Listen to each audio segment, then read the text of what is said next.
Salut à tous et bienvenue dans Tout sur ma clim. Aujourd'hui, je vais vous montrer pas à pas comment lire le code défaut sur votre climatisation Daikin simplement et efficacement. Si cette vidéo vous aide, pensez à mettre un petit like et abonnez-vous pour ne rien rater des prochains conseils.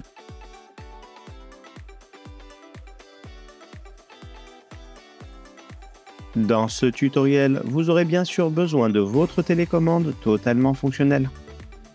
Petit rappel important, un climatiseur bien entretenu, c'est plus de confort et plus d'économie. N'oubliez pas qu'un contrôle par un professionnel habilité tous les 2 ans est obligatoire. Et surtout, ça vous évitera bien des pannes et de mauvaises surprises. La présence d'un dysfonctionnement se traduit généralement avec une fermeture du volet et un clignotement de la LED. Dans ce cas, il est possible de lire le code défaut depuis la télécommande. Appuyez pendant 5 secondes sur la touche Cancel.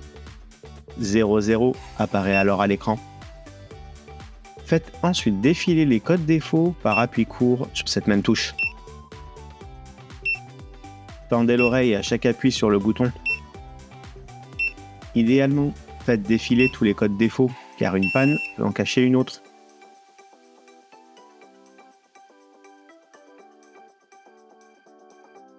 Pour quitter la recherche, appuyez sur Cancel pendant 5 secondes.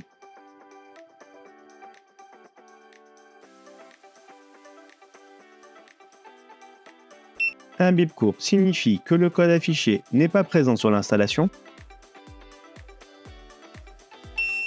En revanche, un bip long indique que le code défaut est bien présent.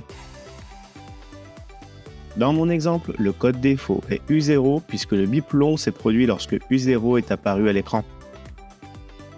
Le code U0 correspond généralement à un manque de fluide frigorigène. C'est l'une des pannes les plus fréquentes sur une climatisation ou une pompe à chaleur. Et voilà, il ne vous reste plus qu'à relever le code et à le communiquer à votre intervenant. Une simple coupure de courant peut parfois suffire à relancer l'installation si le défaut n'est pas permanent.